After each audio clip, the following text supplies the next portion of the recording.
brutal to watch. Speedster. It doesn't matter. Oh,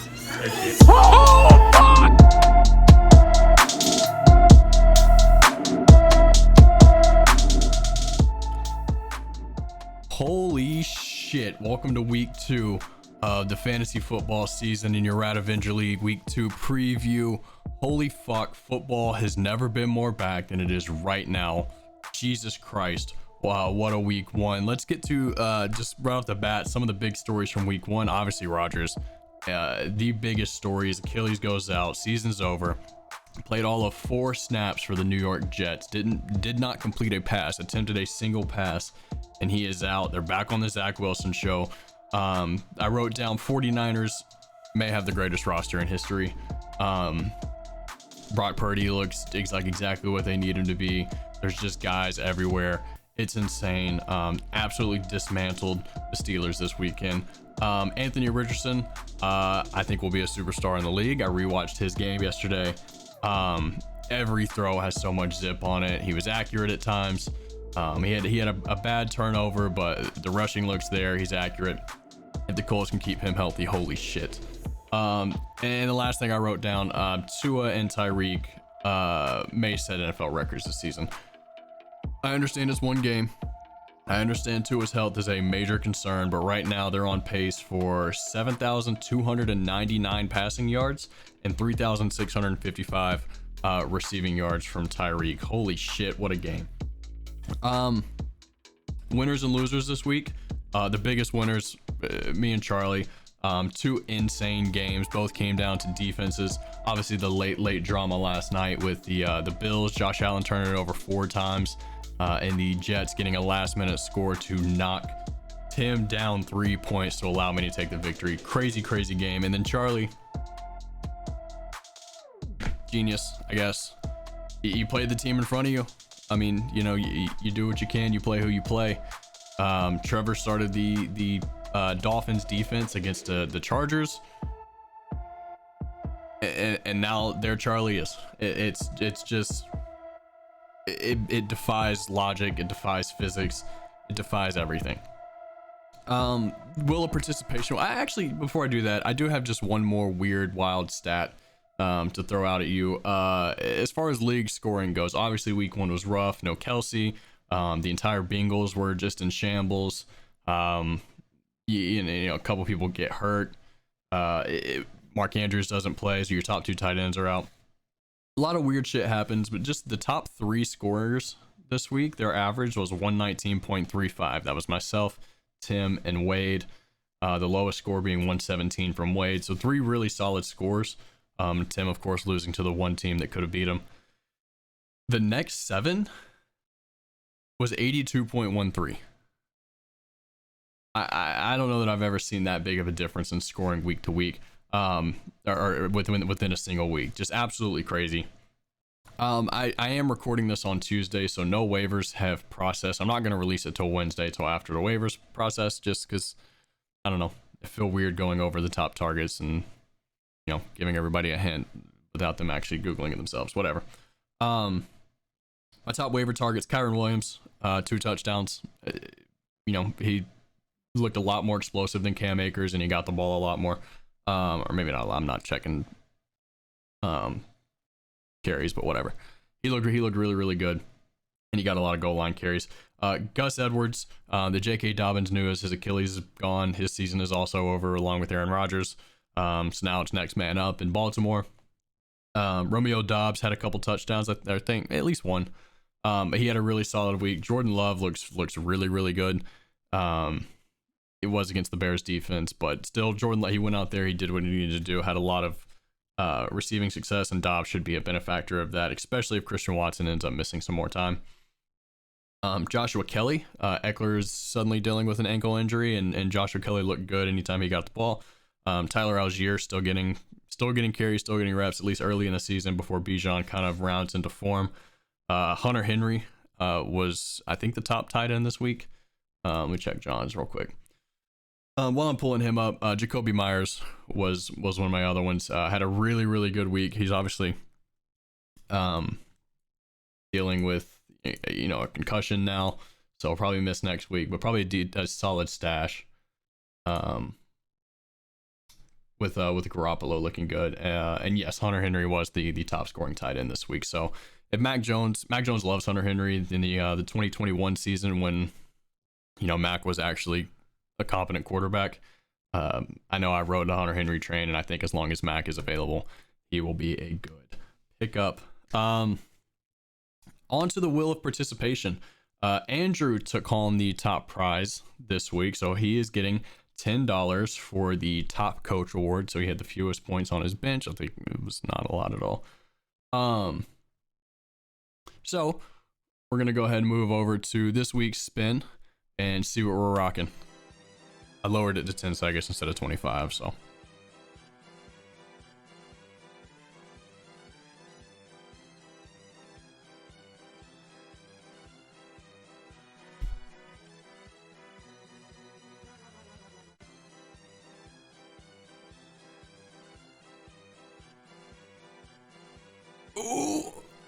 Ooh, snuck in there.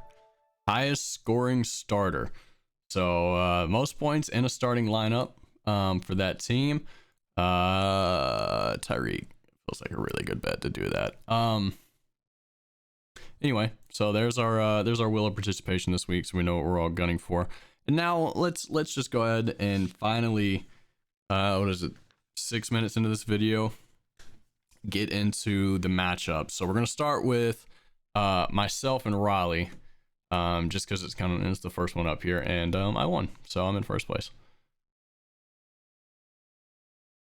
So some of the keys to this matchup, I've got for myself Aaron Jones.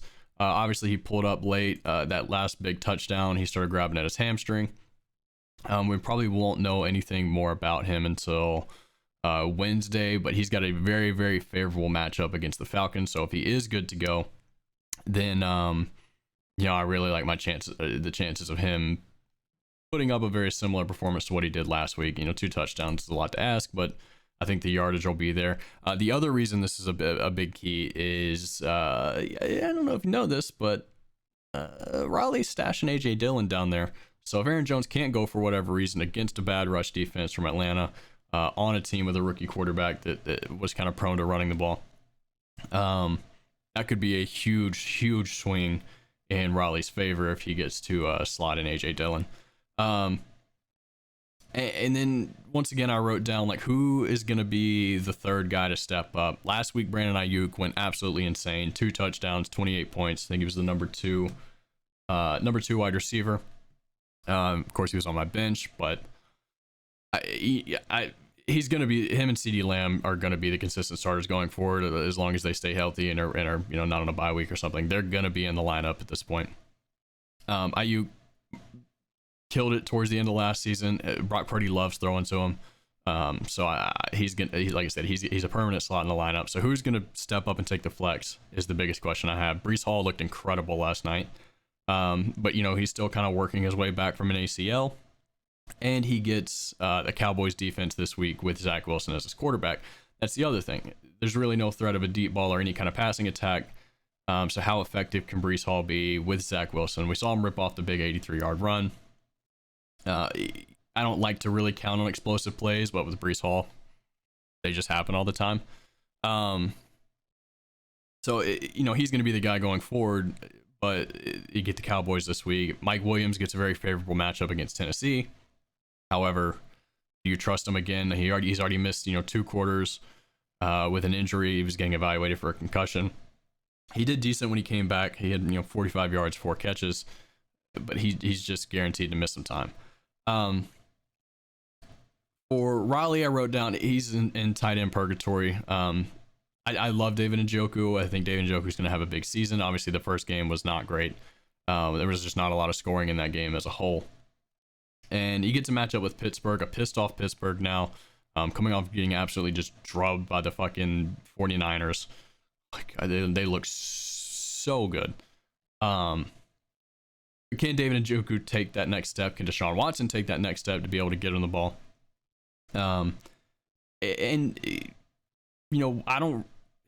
other question I have for him is I don't really know what to make of Lamar Jackson at this point. he'll have a game where he rushes a bunch, but I mean, he really, towards the end of last season, I know he's dealing with an injury, but even kind of before that, he had started to tail off as far as his rushing production, and this season didn't look great. So when is he going to return back to form? When is he finally going to hit his stride? When are him and their new coordinator, damn, what's his name? The guy from Georgia, Todd Monken. When are they going to start gelling? Is that going to take some time? I wrote down we'll probably have to turn to waivers for a tight end.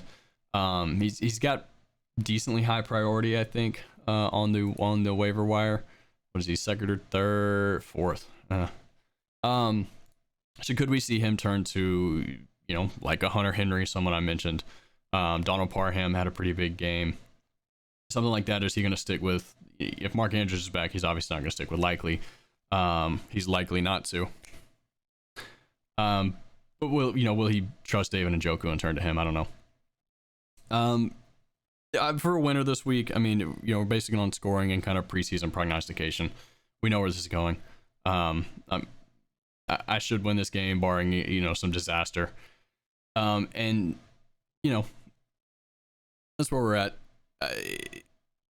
Raleigh's team, I need to see a little bit more out of. AJ Brown had a limited game. Stephon Diggs went off, but Josh Allen's kind of struck. It's crazy. But I should win this game pretty easily. So moving on. And I have this circled as your game of the week. And it's Wade versus Tim, the number 3 versus the number 2 scorer. Tim being the second scorer at 0-1, and Wade being the third highest scorer at 1-0. Makes no sense, but whatever. So for Wade here, Eckler is going to be the big question mark. Is he going to? He suddenly popped up on the injury report with an ankle. I think he was dealing with some nagging injuries all last year. I don't think he ended up missing any time, but Eckler is getting old. He's had a ton of usage over his couple seasons. It's definitely something to keep an eye on. And if something is announced before tomorrow, he doesn't have the waiver priority to get a Joshua Kelly. Unless he's just completely blown over by everyone else. So Eckler by far the biggest question mark here.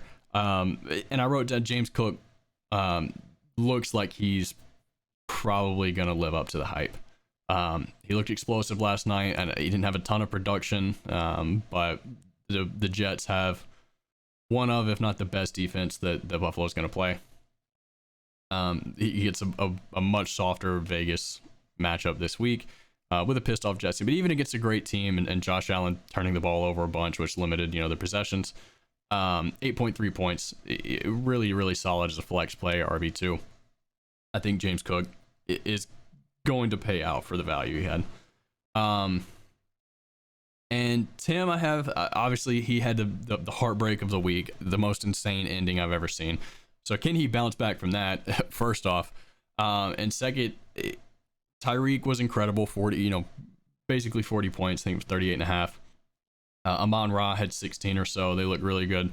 I don't know, where's his scoring gonna come from outside of that. I know that Josh Allen scoring 6 points is an absolute anomaly. It won't happen again. But he's had turnover issues, and he's going to continue to have turnover issues. I don't think that's something he's just going to fix. You just got to kind of, live and die by Josh Allen doing Josh Allen things. Some days he's going to have 28 points, 2 rushing touchdowns, and 400 yards. Some days he's going to have 4 turnovers. It's just going to happen. Where is the consistent scoring going to come from outside of Tyreek and Amon-Ra? Yeah, that's the key to Tim. If Josh Allen can get rolling, get back on track, and Tyreek and Amon-Ra can keep doing what they're doing, you can live with 8 to 10 points. I mean, hell, he almost had the highest score by doing it. Insane. Obviously, like I said, 2 of the highest scores in the league. I also wrote down here, not really a key as far as a player, but Ramondre Stevenson could go for 150 yards on Sunday night against the Dolphins. We saw Eckler tear him up. We saw Josh Kelly have some success. Ramondre and Zeke, I think both could have big nights. The Dolphins defense is pretty soft. So I look for them to attack that. And I wrote, kind of going back to Tyreek, can Tim have one of these running backs break out? He just traded for Javonte Williams. I didn't even mention that in my recap, adding Michael Pittman. He's got Cam Akers sitting down there who's getting touches stolen from him. Khalil Herbert, he loves him. Can one of these guys, one of these kind of borderline RB2, RB3, James Conner maybe pushing RB1 territory, can one of these guys finally have that RB1 breakout week and push him? Because I think if they can, Tim's got a shot to win a lot of games. That's going to be his big question mark going forward. I have this penciled in as a Tim win. I like Josh Allen to have a bounce back week. I don't think Tyreek's slowing down anytime soon. So that's just too much to overcome. Also didn't mention Wade got Devontae Adams and Alexander Madison. So there's your trade recap of the week. Probably should add that. But anyway, Tim's going to win. So now I have what I've circled as the game of the week. Week being spelled with an A. Cameron versus John. Cameron needs Mark Andrews back like no other. Dalton Schultz, I don't even know what he did this. I didn't even know he played this week. Yeah, 2 catches, 4 yards. Dalton Schultz it just isn't gonna be productive. Cameron spent too much on Mark Andrews to not get any value out of him, basically. You can see how his running backs took a hit. Joe Mixon is okay. Isaiah Pacheco he had to take later. Wide receivers, he got stuck with Brandon Cooks. He needs Mark Andrews to give that value, and he needs Mahomes to be Mahomes. Really, he needs Kelsey back. As far as anyone in the league, him and Andrew are the only ones that are banking on Kelsey. But I have written down that I think the Chiefs and the Jags should be in a shootout this week. Trevor Lawrence is going to throw all over the yard on that Chiefs secondary. It'd be interesting to see how ready to go Chris Jones is after holding out all offseason. Justin Jefferson is just insanely good for Cameron. So Mark Andrews is the missing puzzle piece he needs to kind of get back into the the relatively open playoff picture. And then we have John. My first note that I wrote down for John just says, I'm so sorry. I didn't even talk about the biggest loser of the week. Well, here we are. John. So Garrett Wilson obviously lost Aaron Rodgers. That's huge. If you want to count Cooper Kupp being put on IR technically during week 1, J.K. Dobbins tore his Achilles, so his RB1 down. And the worst part of it all is he won last week. So he will be 6th in waiver priority. He'll probably get none, maybe one of the guys I mentioned. He's already openly said he's after Kyron Williams. Obviously, Gus Edwards is a fitting replacement for J.K. Dobbins. Maybe you can sneak a Joshua Kelly in there. But on his bench, A-Chain is, if he's going to be a part of the offense, he's not yet. And Rashad Penny, yeah, I don't know how you replace. Good luck replacing J.K. Dobbins. I don't know. He looked really good. And then, of course, his Achilles just goes. And Dallas Goedert had 0 points. That can't be every week. It should be physically impossible, but something to keep an eye on. For notes here, I have for Cameron, it basically are any Jets still usable? I talked about Breece Hall a little bit when I talked about my team. He's got Dalvin Cook and Allen Lazard as possible options to go in that flex spot where Drake London also scored 0 points. How much are you trusting either one of them with a very low powered Jets offense? A huge swing from the 24 hours ago. But are either one of them still viable options? And obviously, I discussed it with John and having Garrett Wilson. You can't not start Garrett Wilson. He's too good. I mean, he showed you last night that insane catch he had with Zach Wilson throwing. But obviously the upside is just not there anymore. And the other thing I wrote down is, when will John turn to Anthony Richardson? Interesting stat that I heard this morning of Justin Fields. the best running quarterback probably in football. The Bears called one design run for him, and it was a QB sneak on 4th and 1 that he didn't get. I don't think. Maybe he did. I don't remember. Yeah, if Justin Fields isn't going to have the rushing upside, why not turn to Anthony Richardson, who was, a top 5 QB this week? Yeah, he was QB 5. So when will that switch be made? Is it going to be this week against a bad Houston team while Justin Fields has to go play an okay Tampa Bay defense? That'll be really interesting to keep an eye on. And now I'm seeing Anthony Richardson with a Q next to him. His question. Oh yeah, he got popped at the end of that game. So hell, maybe you can't turn to Anthony Richardson this week. As far as a game winner here, I have Cam. There's too much firepower over here.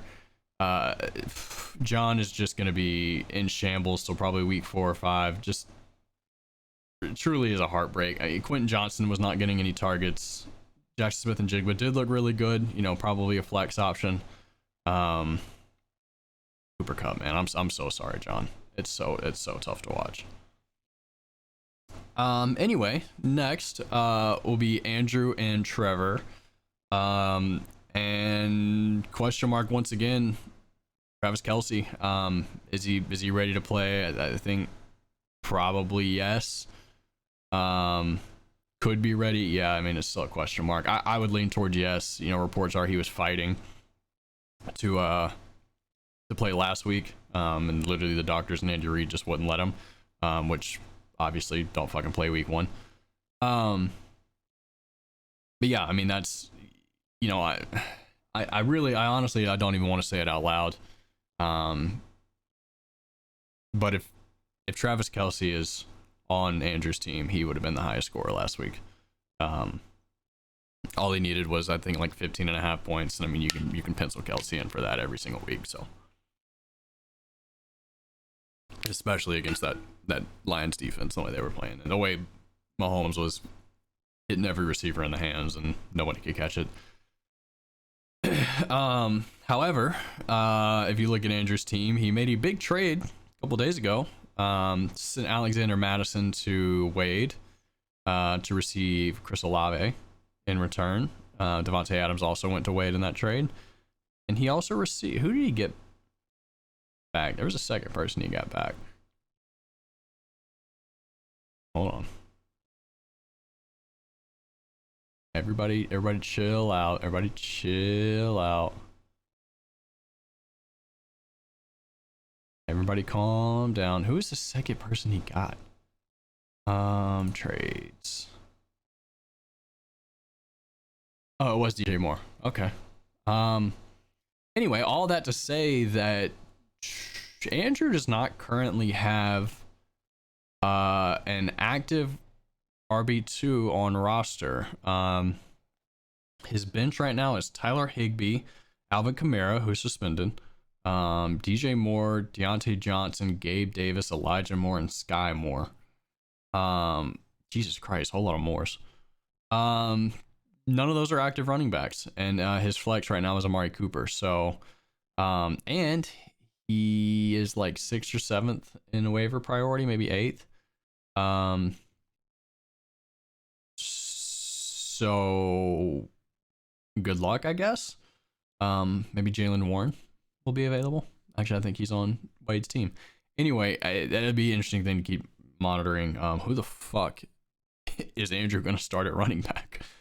Anyway, over to Trevor's keys. I talked about the shootout that I think will happen between the Jags and Kansas City. But it will be interesting to see how Trevor Lawrence is affected, or if he's affected by the return of Chris Jones. He has to be. There's no way Kansas City's defense is as bad as it was with Chris Jones in the lineup, but how much will he be in the lineup? How good a shape is he in? How ready to go is he? And then I just wrote down a key here.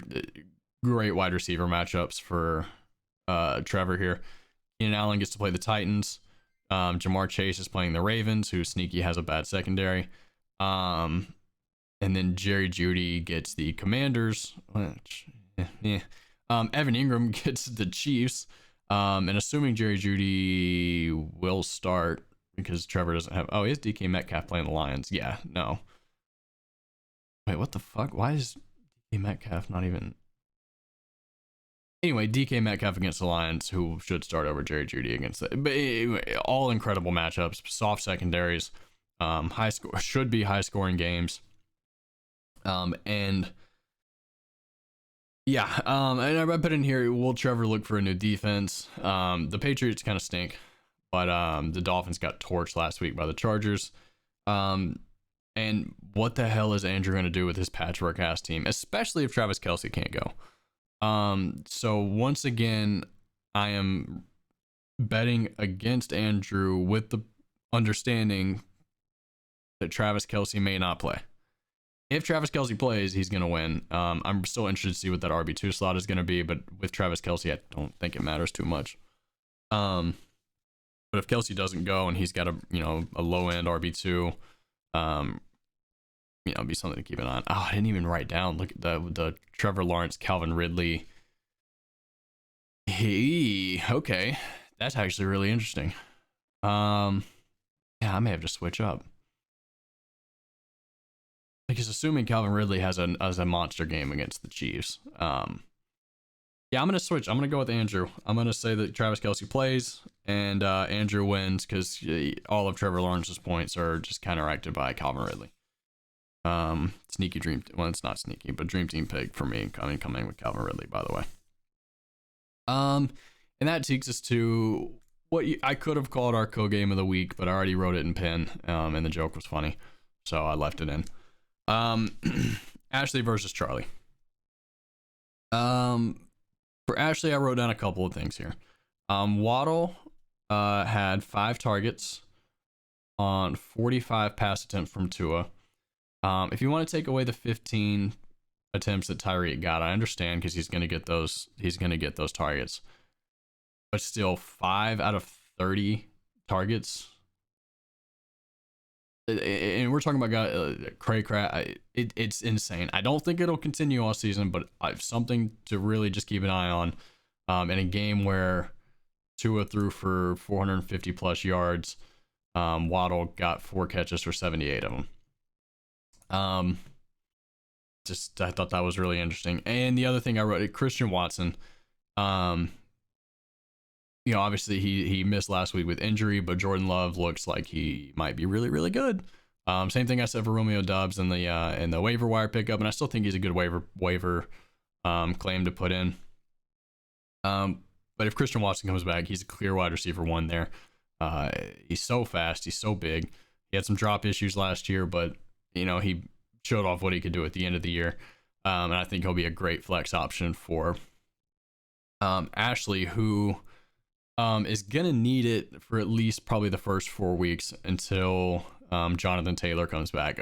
Reports are that he's gonna pass his physical this week and should be ready to go in week 5 when he's eligible. But Ashley is gonna need to hold on till then. Saquon Najee is a decent 1-2 punch. Godwin Waddle really isn't. So if you can slip in Watson there for Chris Godwin, maybe move Chris Godwin to the flex, not have to rely on DeAndre Swift until you can get Jonathan Taylor in there. I like your chances to, win a game or 2 and stay afloat until Jonathan Taylor can come back and see what he can help with. For Charlie, I mean, what the fuck? I've talked about it. We've all talked about it. He won.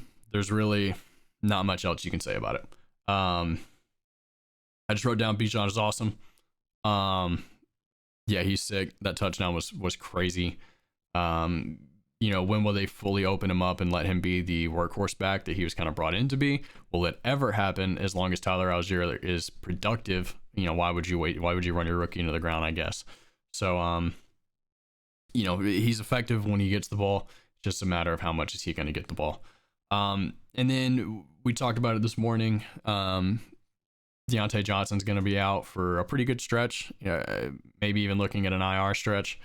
So now George Pickens is the guy. Kenny Pickett, reports are that he's improved. He got the 49ers in the first week, so I don't really put too much weight into how bad they were, just because the 49ers are that good. And then, Jahmyr Gibbs, I guess, is the only other person I'll talk about on his team. Charlie is in desperate need of a consistent, maybe a poppy flex option. Not having elite wide receivers hurts so much. In 2022 or 2023 in fantasy football. So he needs some kind of pop from his running backs because that's where he's strong at. Nick Chubb, Bijan Robinson, Jahmyr Gibbs, all really solid players. He needs Jahmyr Gibbs to start popping off and being that mid-range, high-end RB2 to low RB1 production that we were kind of promised to make up for the lack of elite wide receivers, or at least elite fantasy wide receivers. I still have Charlie winning this week. Like I said, I think Ashley's going to struggle until Jonathan Taylor comes back. But if she's going to steal a game, this will be the game to steal. This is the shot. Get in there, grab a win, see if you can grab one more before week 5, and then hit the ground running. So that's it, everyone. The conclusion of the week 2 Rat Avenger League preview. What an insane fucking week 1. Jesus fucking Christ. Don't forget, wheel of participation is, what was it, highest scoring starter? Yes, highest scoring starter. Good luck, everyone. We'll see you next week. Thank you.